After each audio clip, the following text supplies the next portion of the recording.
Hi, I'm Diane Dayton. We're at Elizabethtown College in Elizabethtown, Pennsylvania, having a conversation with Peter Buffett. Thanks for taking time today, Peter. Absolutely. Thanks for having me. You are an Emmy Award-winning musician. You're an author, philanthropist, and you also happen to be the son of billionaire investor Warren Buffett. Right. But life is normal, right? Right. Exactly. That's why I'm out here talking, Yeah. because I'm considered normal. Your father said, forge your own path. Right. And that's exactly what you did. Right. Exactly. So how did you go about crafting the life that you have?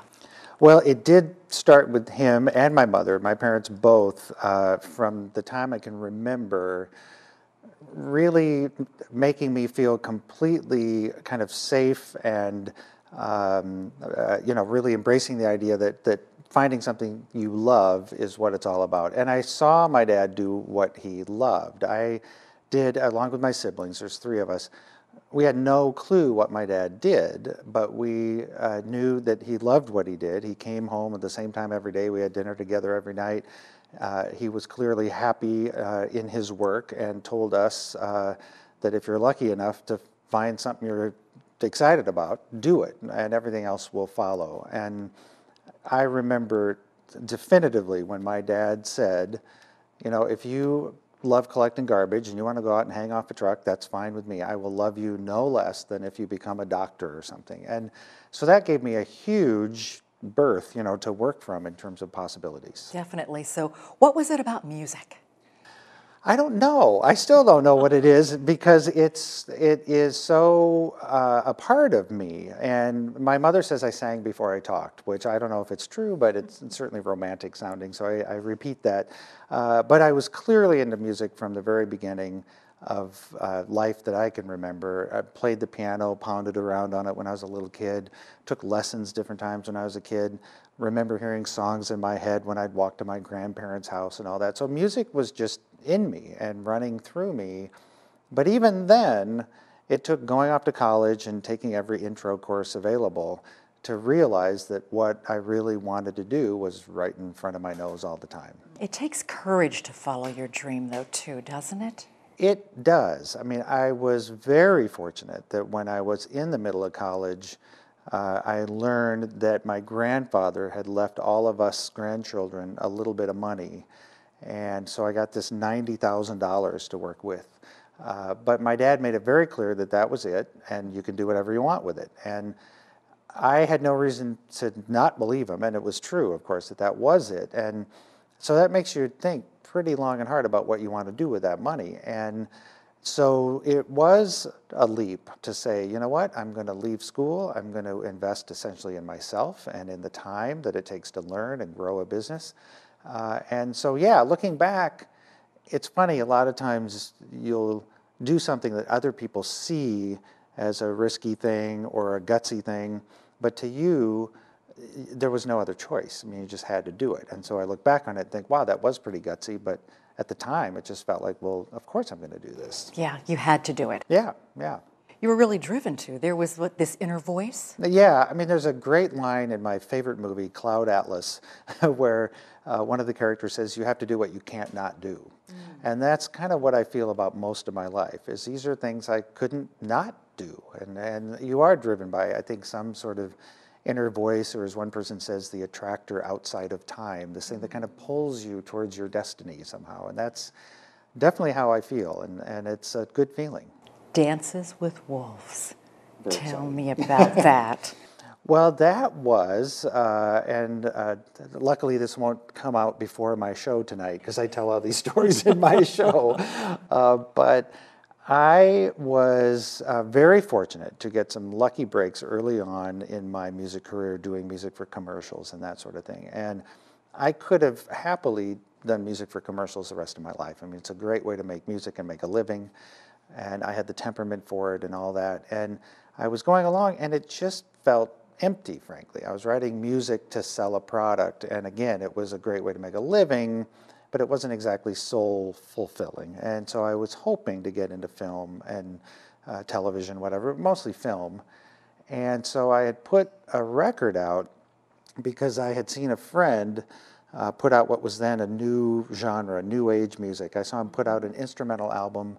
Filmmaker heard him, hired him to score a film, and that was his entree into the film business. So I thought, well, I'm going to try that too. And I was fortunate enough to get a record deal on a new age label. And the first record came out, it did fine, and that was okay, but I wasn't interested in the record business. I wanted to get in the movie business. And I read a book called Son of the Morning Star, and it was about Custer and the Indian Wars in the West in the late 19th century. And this is stuff I'd never learned in school. And I was stunned by what we weren't being taught about how the West was won, or how American expansion happened. And it touched me deeply. I wrote music based on the feelings I had about that, reading that book and that history.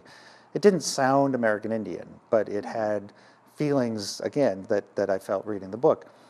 And I was watching television one night, and I always admit that I was watching Entertainment Tonight, and they were doing a piece on Kevin's big movie, his first directing, his directorial debut, and it was this Indian movie, all this stuff.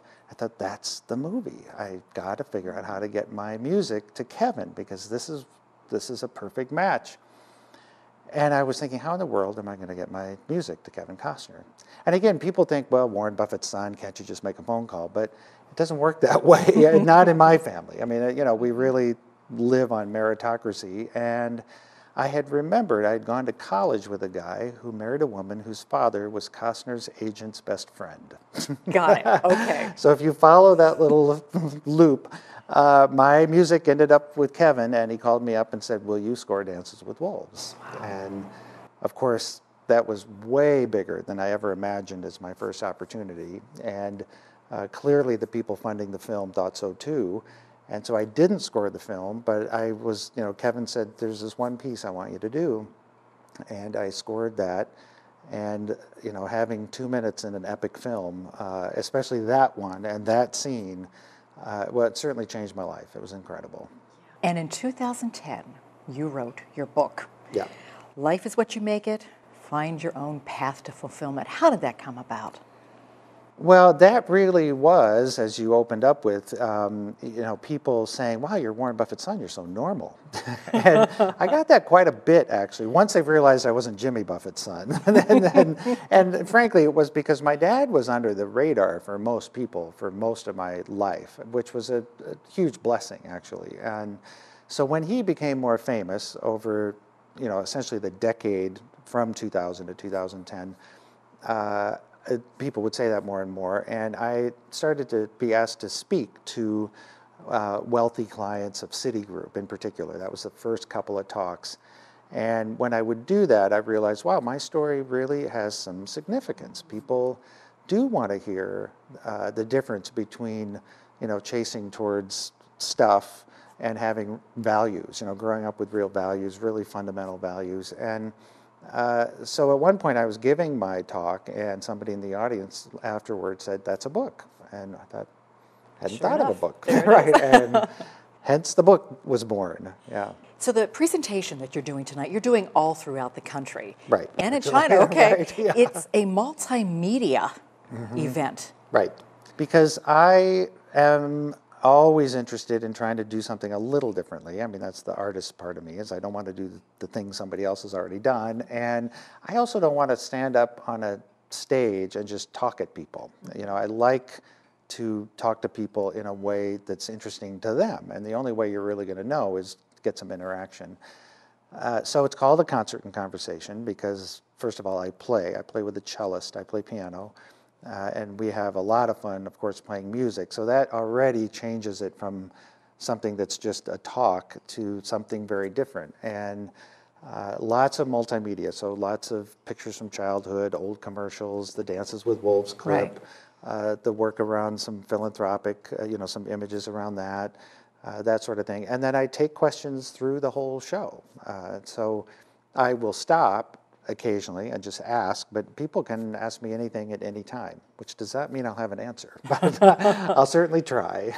I love the whole conversation aspect of that and the inclusiveness of bringing in each person and giving value to each person. Yeah, each person, and then also showing up. I think probably the thing that's the most, in a way, subtle, but the most important is I show up vulnerable, right? I show up willing to take any question anybody wants to ask. And I think the show of that puts everybody else in a different state in a way. And I think it means a lot. There are a lot of values that you talk about. One of those that's really key is trust. Yes. Address that. Well, if there was a periodic table of the elements of relationship, safety would be the carbon. That would be the first thing. And trust would come right after that, because I think it's built on safety. And I am just, as I get older and hear other people's stories of how they were raised, the environments that people either are raised in or live in or whatever, you certainly realize soon that feeling safe is the greatest thing you can do for a child, for a person. And with that comes trust. And I feel that on trust, you can build anything. You know, if you really have a cornerstone of that, anything can be built. And, you know, I think there's so many things in our particular culture that promotes fear, you know, and not trusting. And I think that keeps us from becoming, both individually, collectively, you know, on a global scale, really, all that we can become. And so I'm a big trust advocate. Yes. Yeah. Your father looked at undervalued assets. Right. And that's how he did what he did so well. Right, right. You also look at undervalued assets. That's right. And yours are what? Well, that's perfect. I did grow up seeing my father spend, you know, months, years looking for the undervalued asset, the thing that the market hadn't recognized yet, and then invest, you know, wholeheartedly in this thing, knowing that eventually the market would find it. And it could take decades, and that was okay with him. He was patient. And much different than most investors today. And so when Jennifer, my wife, and I got into the philanthropic world, it was very easy, and it's so interesting to tie my experience growing up into something completely related, but also completely different, you know, in terms of the logic going into it. We looked around because ultimately philanthropic dollars are investment dollars. You're trying to find places to put the money that will show some great beneficial return. And so what was clear after not really looking too far at all is that the adolescent girl is the undervalued asset. That in this world, everywhere you go, it seems that she is not seen for what she is, which is, first of all, the mother of every child. So if you don't give her the empowerment she deserves and has already. Again, it's not like we're empowering her, we're just creating conditions so she can live that out and have agency. Once you do that, then everybody wins, because again, she's going to have every child born in the next generation and beyond. So, you know, it's going to help everybody. That's powerful. We think so. Yeah. And luckily, the market, meaning the world at large, is starting to recognize that as well, that really everything essentially starts with a girl, as far as I'm concerned. When I sit here talking to you, Peter, I look at you and I see so much value to what you are doing. How do you define your purpose in life? Well, I would hope, I always want to get this one right, so I may start over, but I hope that I can illuminate something or frame something in a way where other people go, oh, I hadn't seen it that way, I hadn't thought of it that way, and it allows them to then live into their full potential in a different sort of way, because I've been able, you know, the thrill of the philanthropic work is you see things from way up here, and you can start to see patterns, and you can start to see that what looks like a problem is just a symptom, and there's a bigger problem, and it's behind it, you know. And a lot of people look at a lot of things going on in the world and think, wow, poverty's a problem, health is a problem, environment's a problem, you know, all these things. But they really look to me like symptoms of this overall disconnection. And so if I can somehow, either with what I say or with the philanthropic dollars or something, help show that and illuminate that, and people go, oh, I see. If we actually back up a little bit and change some fundamental things, then everything gets lifted and shifted. And so that's I feel is my purpose. And, a lot of that is now because I am Warren Buffett's son. People listen. So I figured, okay, I'll take advantage of that. What are those things we need to change? Well, I think fundamentally, we have to go from a world of transactions back to a world of relationships. I think we have become, and this is fairly recent, I always want to put it in perspective, like if you sat on this spot 200 years ago, you would be connected to your food, you'd be connected to your community, you'd be connected to your family, certainly. Everything would be interconnected to itself. We have only lost that very recently. And it's mostly because we've gotten into this consumer culture where the machinery out there making things has to convince us that we need them. And so it tells us that we won't be happy unless we have this, or we won't be fulfilled unless we have that.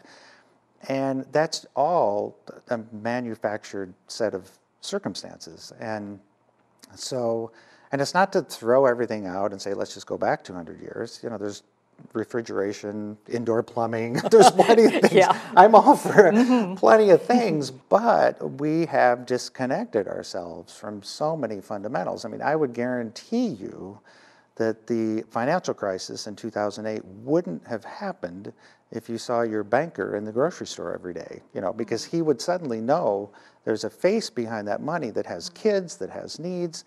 And, so it's really just these super simple, fundamental connections that I think have to be remade. Yeah. It's a journey to your vocation, isn't it? It and is. It is a process. Right, right. Which is something to remember, I think, and remind everyone that people sometimes feel like, while I'm going through this big transition or whatever, everything's always a transition. We're always in, 2 minutes ago, we weren't talking like we are right now. I mean, things are constantly changing, which means change is possible. And I have certainly seen that in my own life. I'm extremely fortunate for all sorts of reasons. Very few of them are money-based, but that's what people immediately go to. But it's way more than that. But it is a process, no question. So many of us talk about finding your bliss. Right. You're talking about do your bliss. Right, right. It's sort of like the difference between be the change you want to see in the world and do the change you want to see in the world. People think that it's do. So this way, I'm kind of flipping it back around where, and again, a lot of people see the title of the book, Life is What You Make It, and they see I'm Warren Buffett's son, and they think easy for you to say, all that. But the trick is trying to align yourself as best you can with your authentic self, which means shedding most of what we've been acculturated to, and that's the tricky part, because people will say, again, easy to say find your bliss, and you can be excited about something, but how can you do it given student loan debt, mortgage debt, all these things that keep us imprisoned to some extent in the system. So I'm not saying it's easy, but it's important, I think, for everyone to try their best. And also, and I speak to kids about this in particular,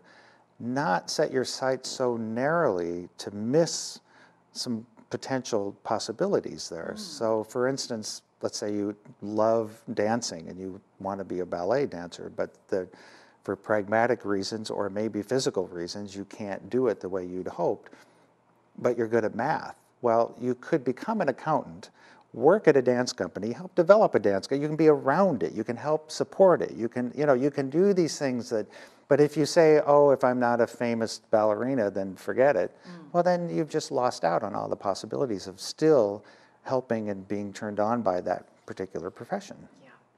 We can also all give back in different ways. And you also talk, and this makes so much sense to me, but giving outward. Right, right. Well, and again, it starts with, and when I was at the dinner table when I was a kid, we'd talk about something and my dad would say, well, let's go look it up in the dictionary, right? So, or the encyclopedia or something. So that's what I usually do when I come across a word that we use all the time, and philanthropy is one of them. And you look it up and it says it's the love of people. So there's no money in the definition of philanthropy. And so if we're thinking about it in terms of what we can give, and certainly time is way more valuable than money ultimately. If you give time, your expertise, you give in a way that, again, is meaningful to you as opposed to what you think society puts a value on in terms of giving. It's incredibly important. Yeah, and anybody can do it.